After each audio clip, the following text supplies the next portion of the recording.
Yeah, and actually, I think that's a good segue into our next thing, which is basically talking about where to put microphones and what kinds to use. I wish that there was a simple, you can use this microphone at this length, at this distance in this room, but it really does depend on what kind of mic, how many mics, how high or tall it is, and also what sound or what signal is going to be hitting that microphone. Absolutely.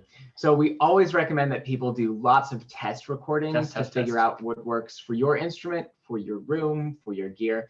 As you do those test recordings, here are all the things that we think about as recording engineers and the things that we'd recommend for you to look into.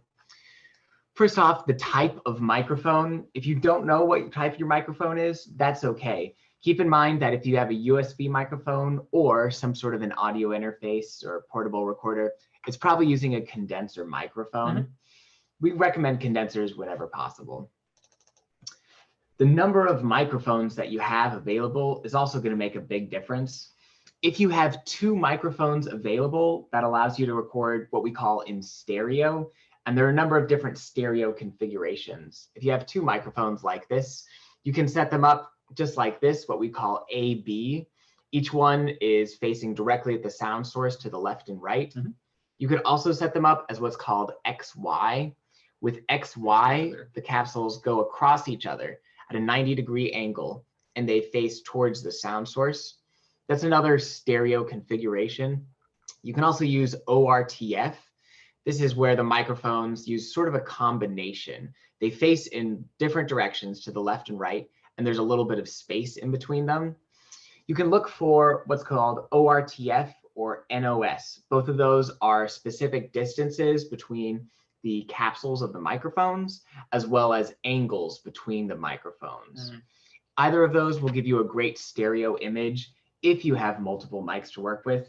If you have just a single microphone, you're going to end up with a mono recording anyway. Yeah, and then sort of heading along there too. Also thinking about, are they facing, are they sort of heading downwards? I think that this all depends on how high, at what height, or where the sound is coming out from. If you're working with a horn, might be facing this way. However, also sound might be heading out from the back. So as we've mentioned, and we will say again and again and again, test this out just to see where things sound best, and seeing how things sound if it's facing this way or if it's starting to lean downward, so that sound is maybe hitting the microphone a little bit sooner than it would be if it was farther back, or if it was facing forward. Absolutely. All of those tie into what instrument type and what excerpt you're playing with the dynamic range, as well as the room that you're in. Yeah, that's going to make a huge impact on the sound overall. Yeah. We have this diagram right here to illustrate what a general position could be. Generally speaking, we like to be at a diagonal from the sound source, about 8 to 10 feet away. That's a good starting position. We have a question in the chat. While we were talking about stereo mic positions, if you have 2 microphones, how to set them up and what you might want to do. The question is there an advantage to AB, XY, or ORTF configurations? How do we decide what we're going to use? That's a great question. There are differences in the stereo image, and they're a bit more subtle than you might be able to hear with home audio equipment. That being said, though, with AB, with the 2 microphones placed like this, it gives you more flexibility with the sound. It makes it so that you can record with omnidirectional microphones instead of cardioid microphones. For classical music, omnidirectionals, which pick up in all directions, they actually sound a little bit better because they have a very neutral frequency response. The low frequencies aren't changed by how close or far you are, what we call the proximity effect. But long story short, to keep things simple, when you have an AB sound like this, It works pretty well. You do have the issue of what's called phase interference if you're summing down to mono. So we generally avoid this one for classical music. If things are going through Zoom, it might take the left channel and right channel and add them together. That's what summing to mono means. So this one is probably not our favorite. XY is the safest position, where we have the two capsules on top of each other like this. That one is also not my favorite. It sounds very mono. You can hear the left versus the right. You can hear the differences, but it doesn't give you as rich of a stereo image as we want for classical. So ORTF is our go-to. When you set up the two microphones like this, facing in different directions with the correct distance between mics and the correct angle between microphones. ORTF gets you a nice balanced sound that's mono compatible, that works pretty well for all sorts of different rooms. That's our go-to, and you can play around and see what you like.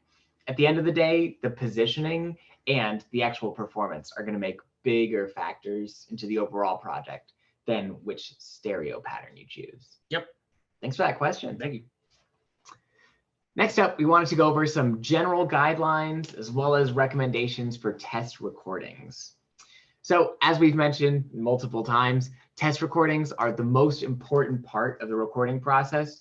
Just making sure that you're familiar with the process, anticipating issues, and then a little bit of healthy experimentation, a little creativity that comes into exploring different mic positionings. Yeah, we don't want you to run into the situation where you just totally nailed that last take, but your gain was really low or it was really high and we can't see your hands because there's a stand in the way and you're too far away, so we can hear more of the room as opposed to more of the sound, but you just nailed that take. So it's a thing to where it's a good thing just to really know what something is going to sound like, and then do your like final run of things.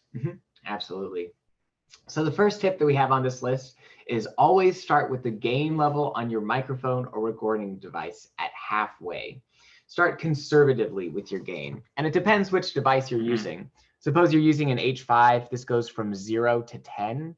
So we'd probably want it to be in the middle of the slider. You'll adjust that. There's an experimentation process that goes in setting the recording levels so it's not too loud or too quiet. But starting sort of towards the middle is a good idea. Yep.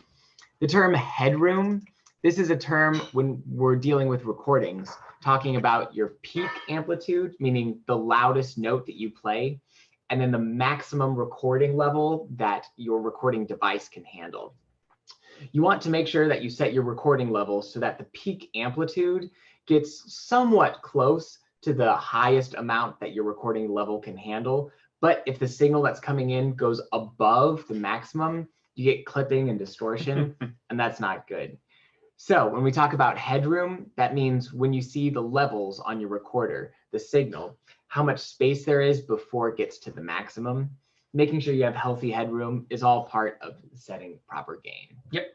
Our second thing that we want to make sure that we talk about both in the audio and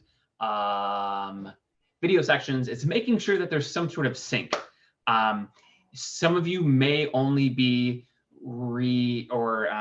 doing both the video and the audio from the same device, so you might not have to worry about this too much. But if you are doing those two things separately, it's really, really, you need to have something to where you can sync these two separate things up. So this could be something like 3, 2, 1, or it could be some sort of like sharp sound to, like saying start, something along those lines, so that later you can sync up those two things so that they match up at the exact time. Exactly. Yep. Our third tip that we have right here is always to remember to leave silence before and after the performance. Especially after the performance, it's very easy to hit the last note and your mind is already ahead. And you're like, you're thinking about the next thing. Yeah. You're thinking about if you're going to re-record it. You're thinking about what you're going to do next. It's always important to treat it like a performance. Finish up, hold your position, take a little time, end it off, and then you'll be all right. That way it gives you time to cut the end and add a nice fade to black at the end without having that interruption. And then our next thing, just to kind of start us off with where we might want to put our microphone, we've already kind of talked about this. A good spot to start with in general is directly in front of the instrument and a little bit above. Sound, for the most part, is going to shoot forward or is going to rise up. And we want to make sure that that's the zone that we're sort of hanging out in. And to tie that into the next one, thinking about the placement also has to do with the microphone distance. It's very important not to be too close to the microphone. Sometimes you might think certain instruments, like the saxophone, all the sound comes from the bell. Well, that's not true. There are a number of places where the sound travels through the instrument and it comes out. Similar with the flute, it's not just that sound is coming from the end pipe. There's sound coming from everywhere. So if you place your microphone very close, you might get this sort of unnatural, unbalanced sound. Moreover, especially within classical music and concert music, we're used to hearing music in an audience perspective. We're not used to having microphones placed right inside of instruments. If you're doing a jazz recording or something like that, then stylistically, you might have a closer sound. You might have a different thing. But here, we usually recommend at least 2 to 3 feet away, and that'll give you a nice balance between all the notes in the instrument. Yep, and these are things that, once again, you can do when you're testing. Absolutely. Cool. Ooh, I have a question in the chat here. My band hall is really dead. Is there anything I can do to liven up the sound to get more room resonance? I have no other space to record in. That's a great question. This is something that we'll talk a little bit about further on when we are working on these things when we're finished recording. However, there might be things that you can do and thinking about which kind of rooms that you set up in. Ultimately, we'll talk about how to add reverb after you've recorded. That's going to be the best way to take a dead recording, something that doesn't have very much of a live sound, no actual space with it, and make it sound better. That's going to be the best way to improve the sound. And we often add reverb to many of our concert recordings. Just to make it sound, make the recording sound more like it did for a real space. Yep.